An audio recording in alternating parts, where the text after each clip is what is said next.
The who is who in Nigerian politics were in Daura yesterday for the final rites of Muhammadu Buhari, the former president.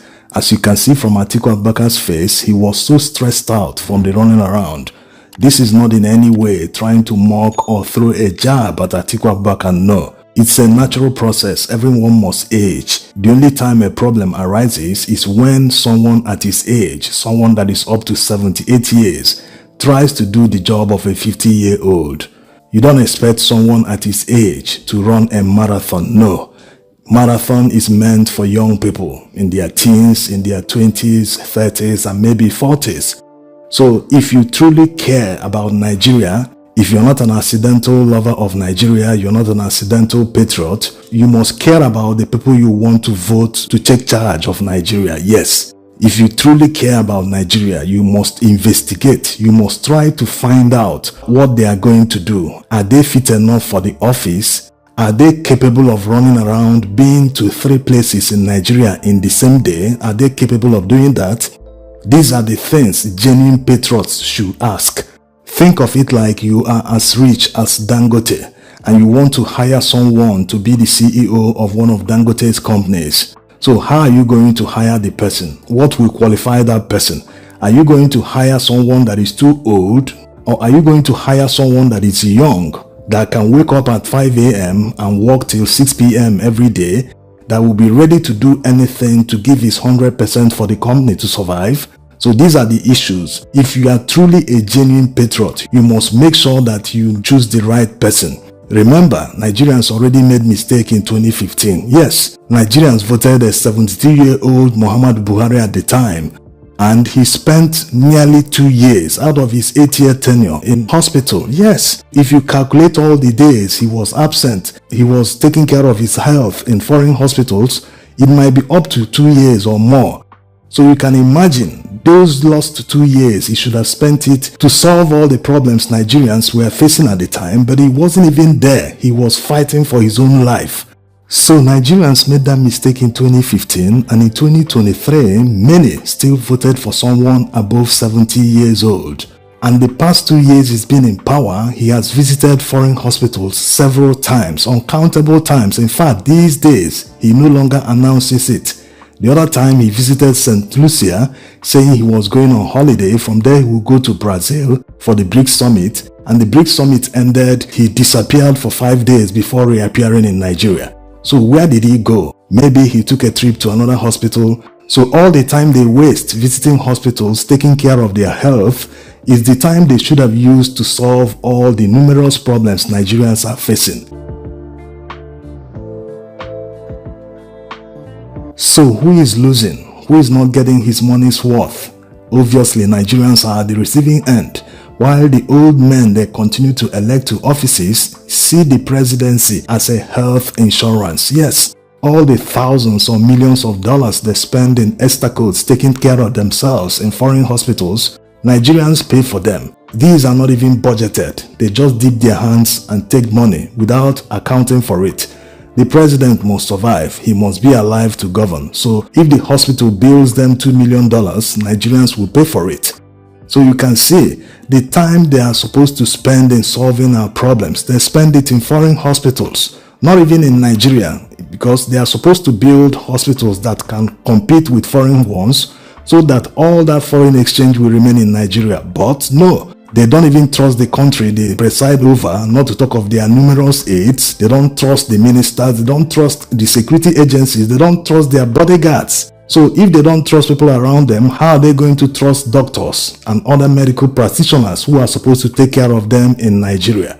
So these are the issues. If you genuinely love this country, if you genuinely feel that this country must work for everyone, that anyone, so far as the person is a Nigerian, from any ethnicity, from anywhere at all, that the person, once he's qualified for a job, should get that job based on merit, that he should not wait for any connection before getting a job that he's not qualified for. So if you believe that this should happen in Nigeria going forward, you should make sure you choose the right people in elections. Let's even assume that majority of the people supporting ATIKU Abubakar today in the north, that they are doing it because they want power to return to the north. Why can't they support a young person? Yes, No matter how intelligent and smart someone is, age must hinder that person's capacity to deliver the job. Yes. Look at what happened yesterday in Plateau State. 27 farmers were massacred for no reason. No one visited them to console them. Not that they used to visit them in the first place, but majority of them were in Daura for Buhari's event. So how do you believe that someone who will be 81 years old in 2027, that the person will have time to traverse the numerous corners in Nigeria, all the violent spots, to reassure Nigerians that he is in charge, that they will not face massacre, intimidation, any sort of violence? It's not an easy job for an elderly person. This is a job for a young person. Even someone above 60 is already passing the age for the job, because the job needs energy. Not someone who you elect and he will just appoint ministers and aides and be traveling around the world, visiting foreign hospitals, taking care of his health. He will be seeing himself as a king. I've been elected, I'm in charge, and I can control the country from a hospital bed. This is why Nigeria is not working. And once voters continue to vote the same way, continue to make the same mistake, you made the first mistake in 2015, repeated in 2019, and did another one in 2023, at this stage it's no longer a mistake, and it tells more about you more than the person you are electing. Yes, because you can't continue doing the same thing and expecting a different result. No, it means it is your way of life, because it's tolerable and pardonable that you made a mistake once, maybe a second time, but the third time, no, it is now a way of life.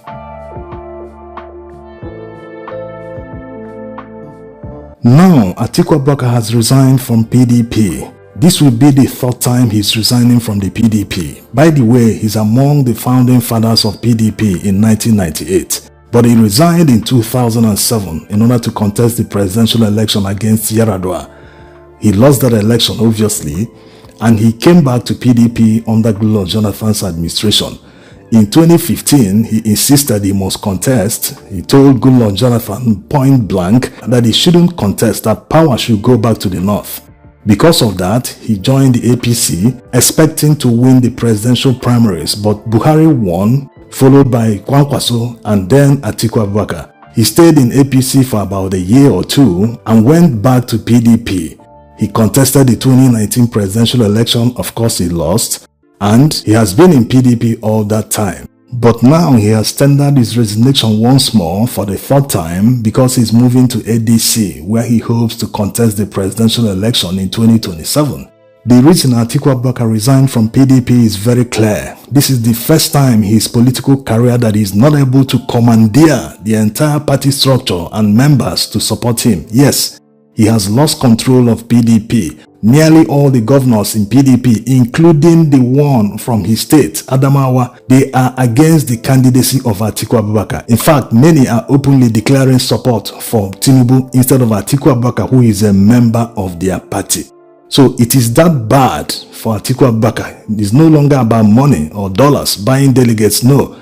They have decided not to work for him in 2027. That's the reason for the coalition in the first place, yes. But remember that PDP still has 10 governors. They haven't decamped, they are still in PDP, but they are not members of the coalition. They refuse to join. They continue to insist that PDP has the capacity to play the role of opposition, that if they anoint a candidate, that candidate stands a chance to face Tinubu and APC in 2027. So despite the fact that many party structures in many states in the north are decamping en masse to ADC, many states where the PDP governors control, they've not done that. They are still watching events, biding their time. But what is still obvious is that they are not going to support ATIKU Abubakar. Because if they were going to support him, they wouldn't have allowed him to leave PDP in the first place to go and form a coalition in ADC. If the situation remains the same by 2027 and if ATIKU Abubakar wins the presidential ticket of the ADC, that means he will be contesting the presidential election in 2027 on a platform that doesn't have any governor, unless they will decamp in future. But right now, it is looking bleak for ATIKU Abubakar.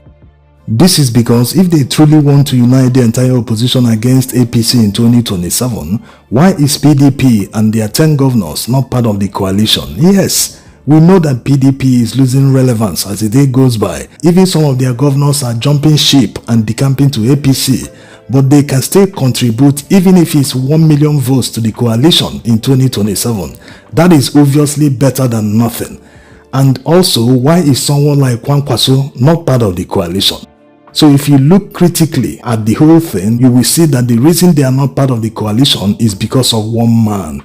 They are afraid that that man might hijack the presidential ticket of the coalition party. They don't want that to happen again like it happened in 2023.